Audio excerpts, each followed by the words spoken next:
Bonjour les amis, Marc Mailloux avec vous encore pour une méditation tirée de l'Évangile selon Jean au chapitre 6, dont je vais lire quelques versets seulement. Le Seigneur Jésus qui parle, qui dit « Les paroles que je vous ai dites sont esprit et vie. Hélas, il y en a parmi vous qui ne croient pas. Personne ne peut venir à moi si cela ne lui était accordé par le Père. » Et à partir de ce moment-là, beaucoup de ses disciples l'abandonnèrent et cessèrent de l'accompagner. Alors Jésus, se tournant vers les 12, leur demanda, « Et vous, ne voulez-vous pas aussi partir ?» Mais Simon-Pierre lui répondit, « Seigneur, vers qui irons-nous? Tu as les paroles de la vie éternelle. Nous avons mis toute notre confiance en toi et nous savons que tu es le Saint envoyé de Dieu. » Fin de la lecture.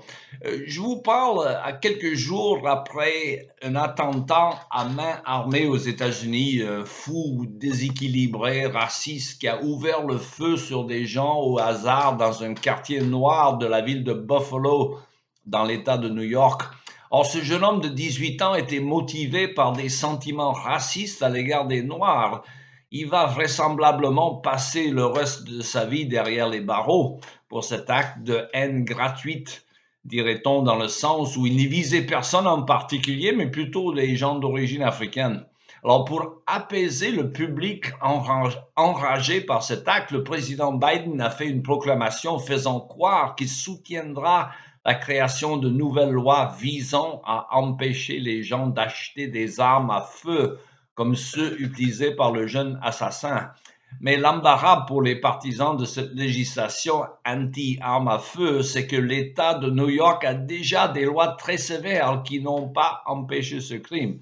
Alors, les criminels trouvent toujours des moyens pour contourner ces règlements, hélas. Alors, nous pourrions nous engager dans les spéculations interminables quant à la cause de ce genre de dérapage comportemental.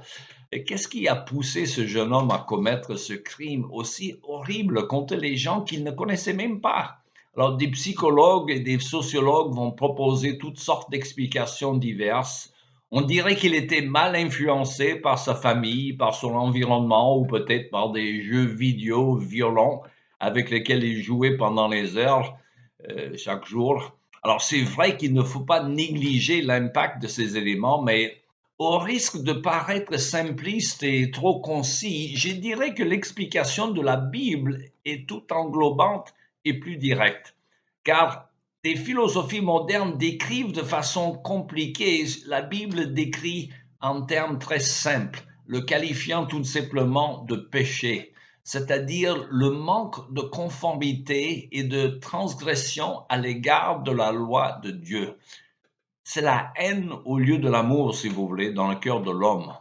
Alors, la loi de Dieu enseigne que tous les hommes sont égaux en dignité, car tous les hommes et les femmes sont créés à l'image de Dieu. C'est donc impossible pour quelqu'un qui se dit chrétien d'être raciste, car si la Bible d'où nous puisons notre foi dit vrai, tous les hommes, sans exception et sans distinction, sont créés à l'image de Dieu. Et nous sommes tous donc cousins, les Noirs comme les Blancs, les Esquimaux comme les Africains. Alors, comment donc expliquer le comportement fou furieux de ce jeune homme raciste? En termes théologiques, on dirait que c'est l'esprit de rébellion qui réside dans le cœur de l'homme depuis la chute de nos premiers parents. Et cet esprit de révolte pousse certains à la violence, au vol, au viol, mais aussi à la paresse, à l'alcoolisme, à des penchants contre nature comme l'homosexualité, etc.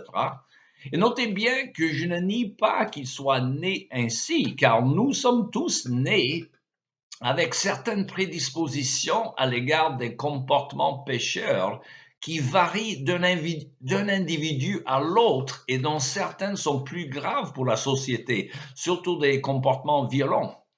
Mais pour tout cela, il n'y a qu'une seule solution. C'est une relation avec le Seigneur Jésus-Christ qui nous envoie son Esprit Saint, la troisième personne de la Trinité, et qui vient habiter dans le cœur de ceux qui reconnaissent Jésus comme sauveur et qui va transformer progressivement l'esprit de l'individu qui l'habite. Ainsi, le violent persécuteur qui était l'apôtre Paul devient un homme doux et prêt à souffrir pour les gens qu'il persécutait jadis. L'alcoolique et le drogué sont délivrés progressivement de leurs addictions, comme les homosexuels et des paresseux sont délivrés de leurs tendances respectives. Mais tout cela dépend de la présence de Dieu dans la vie de l'individu. Alors, aucune loi, aucun changement de régime gouvernemental ne peut rendre un homme violent et meurtrier en un homme moins violent et moins meurtrier. La révolution change tout sauf le cœur de l'homme, disait Victor Hugo. Et même le grand sceptique qui était le philosophe britannique Bertrand Russell reconnaît que, et je le cite, c'est dans nos cœurs que le mal réside et c'est de nos cœurs qu'il doit être extirpé. Alors c'est pourquoi la question de l'apôtre Pierre à Jésus est toujours d'actualité. À qui irons-nous? À qui irions-nous plutôt pour la solution des grandes questions de la vie? D'où vient l'homme? Pourquoi est-il si méchant parfois? Quel est le sens de la vie? Qu'est-ce qui nous attend après la mort? Il n'y a pas d'autre réponse plausible à ces questions sinon celle que nous offre la Bible et Jésus-Christ. Vous avez beau chercher dans les différentes philosophies ou religions du monde, aucune ne fournit une explication plausible, à mon sens, de la condition humaine. Et c'est pourquoi il ne faut pas se laisser égarer par des grandes épreuves de la vie, la souffrance injuste, la mort des innocents, la prospérité provisoire, si vous voulez, des méchants. Malgré toutes les questions suscitées par la vie dans un monde déchu, à la fin de la journée, il n'y a pas de réponse sinon Jésus. La foi chrétienne n'est pas toujours facile, mais c'est une explication cohérente de la condition humaine. Autrement, à qui irions-nous? Il me reste qu'à vous souhaiter une bonne journée et à la prochaine.